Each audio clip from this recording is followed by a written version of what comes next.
नमस्कार दोस्तों, बहुत बहुत स्वागत है आपका अपने चैनल पर। दोस्तों आज हम पढ़ने वाले हैं RS Agarwal class 8 exercise 6D question number 3 को। क्वेश्चन नंबर 3 में आपके 9 पार्ट हैं, बट 9 पार्ट के 9 पार्ट में अगर आपको सॉल्व करा दूंगा तो फिर प्रैक्टिस के लिए आपके पास कुछ नहीं बचता। तो 9 में से मैंने 3 पार्ट यहाँ पर चूज़ किए हैं रैंडमली, पार्ट 1, पार्ट 5 और पार्ट 9। ये तीनों पार्ट मैं आपको यहाँ पर समझाऊँगा। क्वेश्चन समझाने से इम्पोर्टेंट होगा मेरा यहाँ पर आपको बेसिक समझाना कि जो तीनों पार्ट हम सॉल्व करते हैं वो किस बेस पर सॉल्व करते हैं, किस तरह से सॉल्व करते हैं। क्योंकि डिजिट तो आपकी क्वेश्चन की चेंज होती रहती है, डिजिट का यहाँ पर कोई इम्पैक्ट नहीं पड़ता। डिजिट आपको यहाँ पर मैं कुछ और समझाऊंगा, बुक्स में कुछ और होगी, शायद एग्ज़ाम में भी चेंज हो जाए। तो यहाँ पर कोशिश ये रहेगी कि आपको मैं मेथड समझा सकूँ। तो मेथड यहाँ पर सीखते हैं। जैसे हमें यहाँ पर क्या करना है, क्वेश्चन नंबर 3 में देखते शुरू करना है आपके इस क्वेश्चन को। इसमें आपको दोनों जो ये वेरिएबल दे रखे हैं इनका स्क्वायर निकालना है। स्क्वायर निकालना इंपॉर्टेंट नहीं है, मैं आपसे फिर कह रहा हूँ। स्क्वायर तो आप आराम से निकाल दोगे अगर आपको आइडेंटिटी पता हो कि किस तरह से यहाँ पर क्या चीज़ें यूज़ करनी है। लेकिन बात ये आती है कि आपको यहाँ पर फॉर्मूला क्या यूज़ करना है, फॉर्मूले की पहचान कैसे करनी है। तो ध्यान रखना, जब भी कभी भी आपको 2 ब्रैकेट वाला नंबर मिले तो वो आपकी हमेशा ये वाली फॉर्म रहती है, a+b², जिसमें पहला नंबर आपका a को शो कराता है और दूसरा नंबर आपका b को शो कराता है। a+b और उसके बाद ब्रैकेट क्लोज करके हम उसका स्क्वायर कर लेते हैं। तो ये जो फॉर्मेशन है आपकी इसको शो करती है। तो यहाँ पर अब आपको कैसे करना है, ये फॉर्मूला अगर आपको याद है तो बहुत अच्छी बात है, और अगर नहीं याद है तो याद कर लेना, क्योंकि इस फॉर्मूले के बिना बहुत सारे क्वेश्चंस ऐसे हैं इस एक्सरसाइज में जो आपके नहीं हो पाएंगे। तो ये गलती मत करना कि फ़ॉर्मूला याद नहीं किया, फ़ॉर्मूला ज़रूर याद करना। उसे ध्यान रखना कि अगर किस तरह का क्वेश्चन आपको दिखाई देता है तो वहाँ पर आपको किस तरह का मेथड यूज़ करना है, क्या आप वहाँ पर कौन सी आइडेंटिटी यूज़ कर पाएंगे। तो इसमें जैसे मैंने यहाँ पर a+b² को सॉल्व करके क्या लिखा, a² + b² + 2ab। तो बिल्कुल उसी फॉर्म में आपको अपना यहाँ पर ये नंबर लिखना है। मैं एक बार जो आपकी यूनिट आइडेंटिटी लिखी है इसकी फुल डिटेल निकाल देता हूँ। जैसे a² कहा है तो इसका मीनिंग होगा a², b² कहा है तो ये होगा 2 × a × b होगा। अब उसके बाद यहाँ पर इसको ध्यान से देखो और यहाँ सॉल्व करो। जैसे हमें पहला क्या कहा, लास्ट वाली लाइन देखना, a², तो यहाँ पर होगा 8a²। उसके बाद फिर b² कहा है, b² का मीनिंग होगा जो आपकी 3b है इसका स्क्वायर, फिर प्लस 2 × a × b। तो क्या मीनिंग हो गया, 2 की मल्टीप्लाई करनी है किस में, a की वैल्यू में। तो यहाँ पर a की वैल्यू 8a है और b की वैल्यू कितनी है, यहाँ पर 3b दे रखी है। पहले बताओ, आइडेंटिटी देखने के बाद, क्वेश्चन की फर्स्ट लाइन सॉल्व करने के बाद समझ में आ गया आपको कि हमें कौन सी चीज़ कहाँ पर करनी है, किस तरह से उसको पुट डाउन करना है, आइडेंटिटी को कैसे फॉलो करते हुए अपने क्वेश्चन को सॉल्व करना है। अगर समझ में आ गया तो बहुत अच्छी बात है। चलते हैं नेक्स्ट स्टेप पर। नेक्स्ट स्टेप में बस आपको इन्हें सॉल्व करना है। 8a², 8 का मतलब होता है आपका स्क्वायर करने के बाद 64, और a² का मीनिंग आपका a² होता है। इसमें आपका कोई चेंज नहीं करना है। उसके बाद आपको क्या दे रखा है, 3b²। तो 3 का स्क्वायर आपका क्या होता है 9, और b² तो आपका b² ही रहता है, क्योंकि ये वेरिएंट ओपन नहीं हो सकता। 2 8 जा 16, 16 3 जा 48, और यहाँ पर a और b आपका यहाँ यूज़ होगा। तो 8a + 3b², जब आप इन दोनों चीज़ों का स्क्वायर करके फाइनल आंसर निकालते हैं तो आपका जो आंसर आता है वो ये आता है 64a² + 9b² + 48ab। बताओ भाई, समझ में आ गया आप सबको कैसा किया हमने ये वाला क्वेश्चन? अगर समझ में आ गया है तो क्वेश्चन नंबर 3 का 5th पार्ट करते हैं। अगर समझ में नहीं आया एक बार वीडियो बैक कर लो, दोबारा से इस क्वेश्चन को देख लो, शायद समझ में आ जाए। और अगर फिर भी समझ में नहीं आया तो कमेंट करके बताओ, मैं आप लोगों के लिए एक वीडियो और बनाऊंगा इस चीज़ के ऊपर। तो चलते हैं नेक्स्ट पार्ट 5th की तरफ। देखिए भाई, 5th पार्ट आप सबको बोर्ड पर शो हो रहा है। अब 5th पार्ट सॉल्व करने से पहले फिर दोबारा से आपसे अपनी वही बातें रिपीट करूँगा। पहले आप अपने क्वेश्चन की फॉर्मेशन को चेक करें। क्या फॉर्मेशन है आपके क्वेश्चन की, 3x/4 + 2y/9। अंदर दो चीज़ें हैं, एक पहला फ्रैक्शन, एक दूसरा फ्रैक्शन, और उसके बाद उन्हें दोनों को ब्रैकेट में बंद कर दिया गया और उसका स्क्वायर कर दिया गया। राइट साइड में देखो, आइडेंटिटी में भी ये यूज़ होता है, a + b, उसके बाद ब्रैकेट में बंद करके उनका स्क्वायर कर दिया गया। तो क्या जो यहाँ पर 3x/4 है ये a की रिप्लेस ले सकता है, और ये जो 2y/9 है ये b की रिप्लेस ले सकता है? अगर हाँ तो क्वेश्चन करना इजी है, आपको समझ में आ गया कहाँ पर क्या चीज़ करनी है।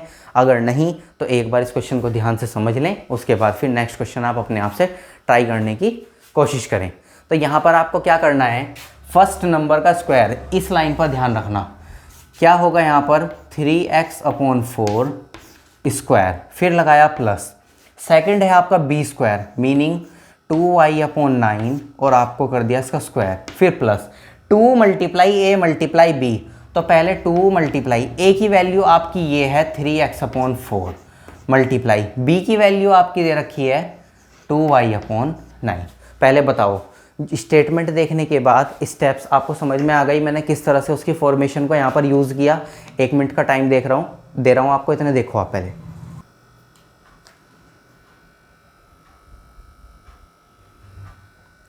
किस तरह से हमने स्टेटमेंट बनाई, किस तरह से कौन सी चीज़ कहाँ पर रखी है, सब समझ में आ गया आप सबको? अगर समझ में आ गया तो शुरू करते हैं इस लास्ट क्वेश्चन को कंप्लीट करने की।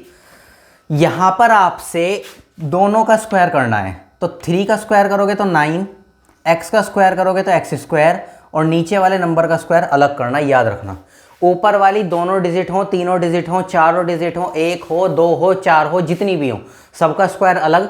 नीचे वाली नंबर जितने भी हों, जितने भी आपको दे रखे हैं उससे कोई मैटर नहीं है, सबका स्क्वायर अलग। उसके बाद आपको यहाँ पर लगाना है प्लस। 2y स्क्वायर का होगा, 2 का स्क्वायर हो जाएगा 4, y का स्क्वायर हो जाएगा y स्क्वायर, और अपॉन में क्या आएगा यहाँ पर 9 9 जा 81, फिर लगाया प्लस। थोड़ा सा ध्यान देंगे इस वाले पोर्शन पर, यहाँ पर फर्स्ट, सेकंड और थर्ड ये तीनों नंबर आपके मल्टीप्लिकेशन में है, तो मतलब ये यहाँ पर सिंप्लीफाई हो सकते हैं। तो कट करते हैं, x 3 से ये 3 1 जा 3 है, 3 3 जा 9, कंप्लीट कट हो गया। 2 1 जा 2, 2 2 जा 4, कट हो गया। 2 1 जा 2, 2 1 जा 1, ठीक है भाई। 2 1 जा 2, दोनों 2 कट हो गए। अब यहाँ पर ऊपर नंबर चेक करो, 1 1 जा 1, 1 1 जा 1, और नंबर बचा एक्स वाई, तो ऊपर तो बचेगा केवल एक्स वाई। उसके बाद नीचे केवल 3 बचा हुआ है, और दोस्तों यही आपका इस वाले पार्ट का आंसर है। अगर नीचे 3 के साथ कोई भी वेरिएबल होता तो हम यहाँ पर उस वेरिएबल को लिख लेते, बट अनफॉर्चुनेटली कोई वेरिएबल यहाँ पर नहीं बचा तो कोई बात नहीं, हमारा केवल 3 ही एनफ है। हमने यहाँ पर एक्स वाई के अपॉन में 3 लिख लिया और अपने क्वेश्चन को कंप्लीट कर लिया। बोलो भाई, क्वेश्चन नंबर 3 का 5th पार्ट आपको समझ में आ गया कैसे किया? एक इम्पॉर्टेंट चीज़, अगर आप प्लस के बाद ये तीनों नंबर नहीं काटना चाहते तो उसका बेसिक सॉल्यूशन बता रहा हूँ, अपने वाले सभी न्यूमरेटर की मल्टीप्लाई कर लेना। मल्टीप्लाई करने के बाद फिर डेनोमिनेटर की मल्टीप्लाई कर लेना, फिर वो नंबर आपके वहाँ जाकर भी सिंप्लीफाई हो सकते हैं, मतलब कट जाएंगे। ऐसा नहीं है कि अगर आपने यहाँ नहीं काटा तो वहाँ नहीं कटेंगे, नहीं, ऐसा कुछ नहीं है। आप कहीं पर भी स्टेप पर यहाँ पर डायरेक्ट काटना चाहो यहाँ काट लो, और अगर वो फाइनल आंसर निकालने के बाद वहाँ कट करना चाहो तो आप वहाँ कट कर लो। ठीक है भाई, समझ में आ गया कैसे किया क्वेश्चन नंबर 5th पार्ट हमने। अब देखते हैं क्वेश्चन नंबर 9th। देखिए भाई, क्वेश्चन नंबर 9th आप सबको बोर्ड पर शो हो रहा है। अब क्वेश्चन नंबर 9 के लिए भी आपको सेम आइडेंटिटी यूज़ करनी है, लेकिन इस आइडेंटिटी को यूज़ करने के लिए मैंने जो बोर्ड पर आपकी आइडेंटिटी लिख रखी थी उसको रफ कर दिया। क्यों? आपको अगर मैं सारी चीज़ें बोर्ड पर शो करा के करा दूंगा तो आप 1% भी मेहनत नहीं करेंगे। तो अगर आपको वो आइडेंटिटी चाहिए, वीडियो को बैक करो, बैक करने के बाद आइडेंटिटी को देखो, अपने पास कॉपी पेन उठाओ, उसे नोट करो और अपने क्वेश्चन की तरफ आ जाओ। ठीक है, जिन्हें आइडेंटिटी याद है बहुत अच्छी बात है, जिन्हें पहचान है कि कहाँ पर क्या यूज़ होना है वो बहुत अच्छी चीज़ है। लेकिन ध्यान रखना, जो आपने पहले 2 क्वेश्चंस किए हैं उनमें यहाँ पर प्लस था, इस बार यहाँ माइनस दे रखा है। तो यहाँ पर जो आपकी आइडेंटिटी यूज़ होगी वो कौन सी होगी? a माइनस बी स्क्वायर वाली। a माइनस बी स्क्वायर की आइडेंटिटी जितने बच्चों को याद है हैंड्स रेज करके बताएं और अपना कमेंट करके बताएं हमें आइडेंटिटी याद है। और जिनको याद नहीं है मैं उनके लिए लिख रहा हूँ, यहाँ पर होगा a square plus b square minus 2ab।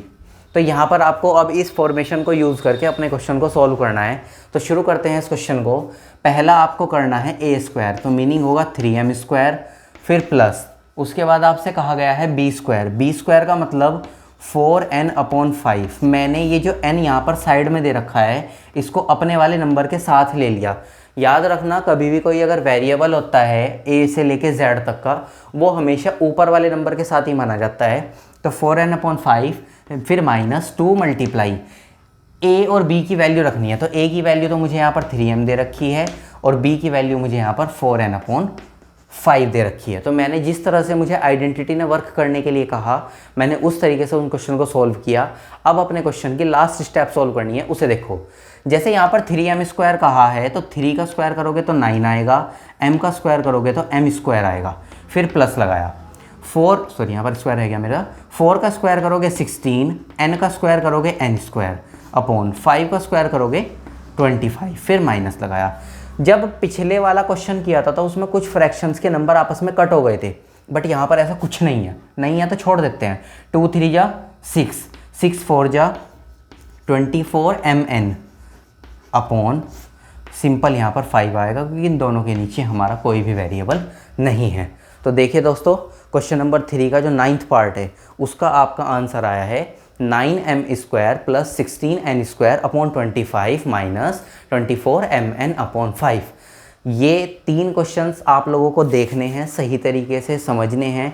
करने के बाद फिर इस क्वेश्चन में 6 पार्ट आप लोगों के प्रैक्टिस के लिए बचते हैं, वो पार्ट आप लोग खुद से सॉल्व करेंगे। याद रखना, आइडेंटिटी ऊपर लिख लेना, दोनों प्लस वाली भी और माइनस वाली भी। आइडेंटिटी लिखने के बाद आपका क्वेश्चन बहुत इजी हो जाएगा, बस आपको उसमें वैल्यू पुट करनी है। बाकी सारा काम तो आइडेंटिटी नहीं कर दिया कि कहाँ पर किस तरह से किस नंबर को शो कराना है।